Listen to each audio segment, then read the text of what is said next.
Hi, this is Margaret at the University of Sewing, and we have a demonstration on how to properly thread your Q series head for long arming. Now, whenever somebody buys a new one of these machines from us, I oftentimes see this problem. And so I'm going to use something a little differently because I'm hoping the visual will be useful.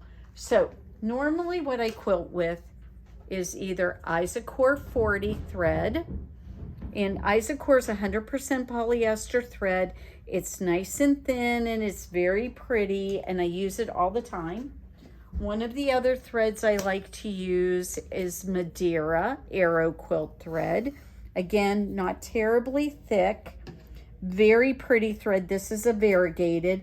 It comes in lots of solids and lots of variegateds, but the only reason I go with it sometimes versus the Isacore is Isacore has a little bit of a shine on it. This is very matte finish. So between those two threads, that's typically what I use. I also use Schmetz needles, and the needles that you can use on this are really a wide variety, but the ones I almost always use are my quilting needles. If I'm doing something really thin, I would use my size 1175 needles, but if I'm doing most of my quilting, I use a 14/90 kind of, the 90 is a bigger needle, and I typically use that. I like the quilting needles that Schmetz makes because the tube that the thread runs down in the front of the needle is deeper. And so it typically does not shred my thread, which is really handy. So that's why I like to use those. Today, what we're going to do, though, is so you can see it, is we're going to use a 12 weight thread on here so that you can see every part of this threading. But again, I just said to you, I don't typically use a 12 weight thread. So, but it's nice and thick. Look at the difference between these two threads. It's easily twice as thick as the Isacore. So this isn't really great for quilting, but what it will do is it will be able to show you the threading path. So the first thing you want to do is make sure this little X format is set up this way, that you have a single loop in the back here, you have your two loops right here, and then there's another one over here. This is strictly for winding your bobbin, okay? Whether you have your head of your frame on a sit-down table or a long arm frame, it doesn't matter. They all get threaded the same way. So to thread our needle and make sure that the needle gets threaded with its tension engaged, the first thing we're going to do is look at the head, and we're going to look at the screen. So if you look at here, you're going to make sure that you set it up for the stitches per inch you want. You can set it up for a minimum speed, and this one is set up so that it can be sit down quilting. But the first thing I'm going to do is make sure my foot is up. Now, if you look here, I can't put my finger under here, but if I touch my screen where the little foot is visible, and there's two ways to do this. You can either hit this one, and if you look over here on the left, the arrow pointing up means my foot is up. The other thing I can do, though, is touch that, and it just put my foot back down. See how the arrow's down now? I'm going to hit one more time so that the foot is up. Just like your sewing machine, it is super important that your foot is up. And you can tell your foot is up if you can get something underneath there. If you don't feel comfortable putting your finger under there, that's fine, but you should be able to have that much room. So if the foot is down, which I'm going to put it down right now, see, I can't do that. I put the foot back up, now I can do that. You see the difference? Super important that you see that difference. Okay, so our thread is going to come off our spool and come straight up to the first loop. And notice that it is exactly over top of my spool of thread. Then you're going to come forward through this one and it's going to come straight down. Does it matter if it goes in this slot or this slot? It doesn't. It's only going to go through one though. So we put that in there, and now we're going to bring it under this J hook right here. And if you look, you can see it's right in there in that slot. Okay? So then it comes straight over.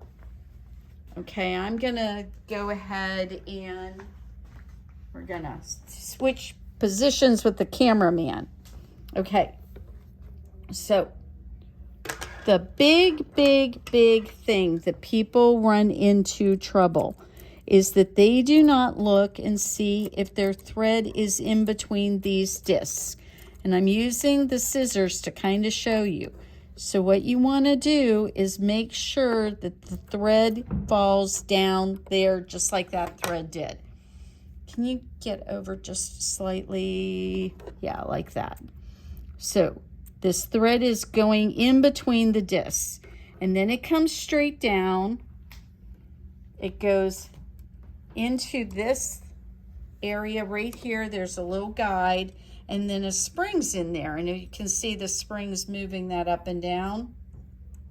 Okay, then it's going to come from behind and go into this hole. So goes into that hole. Oh my goodness, there we go. It's going to come straight down.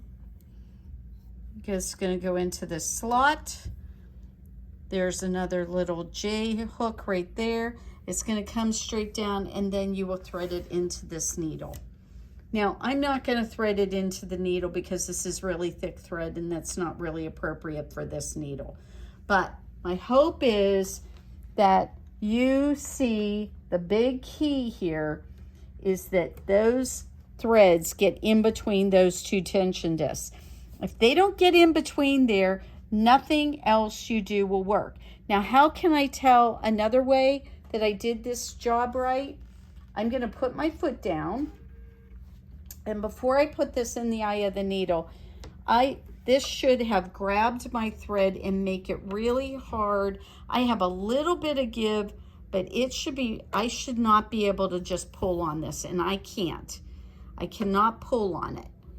So if I can't pull on it, then that means it got in between my tension discs. You really want to do this every single time. I always test my threads and make sure that they are in there correctly. So right now I can't even pull this back. So what I'm going to do right now is I'm going to put my foot back up. I'm going to pull my thread back out of there. I'm going to take that 12 weight out. And then I'm going to show you, unfortunately, because regular Isacord thread's so thin, you really can't see it as well. But I'm going to show you doing the same exact thing with the proper thread. So we'll go into all those slots again, and we are going to come over here. It's going to come down. I'm going to make sure I went in my tension discs. I'm going to go from the back to the front, and I'm going to thread this. And see how easy this is pulling? So there and there. And I'm going to close that. And I'm going to put my foot down. And I can't pull on it again. It won't let me pull. So I know it's actually in my tension discs. Now I'm going to go ahead and thread my needle. My needle's been threaded. And I am set and ready to sew. Of course, I've already put my bobbin case and bobbin in there, so that's ready to go. But if you're paying attention, you probably saw the little bobbin thread up there. So hopefully that will save you a lot of aggravation and grief. When I first got my long arm, I did not do that. I was not careful about this, and I would say at least 20% of the time, I would miss those tension discs. And when I missed those tension discs, I would have a big thread nest underneath and it would cause me a lot of problems. One of the things people oftentimes think are a bobbin problem is actually a top threading problem. If you don't get your threads in those top tension discs, they will cause a bird's nest underneath your quilt. So if you're getting a bird's nest, try this, see if that helps you. And if that's not the solution, then check your bobbin and make sure that you have threaded that properly also. I hope you have wonderful success with your beautiful Q. They are fantastic machines and they just are a wonderful thing to sew with. And if you have any questions, you're always welcome to give us a call or to drop us an email, and hopefully we can help you. Have a wonderful day and we'll talk to you soon.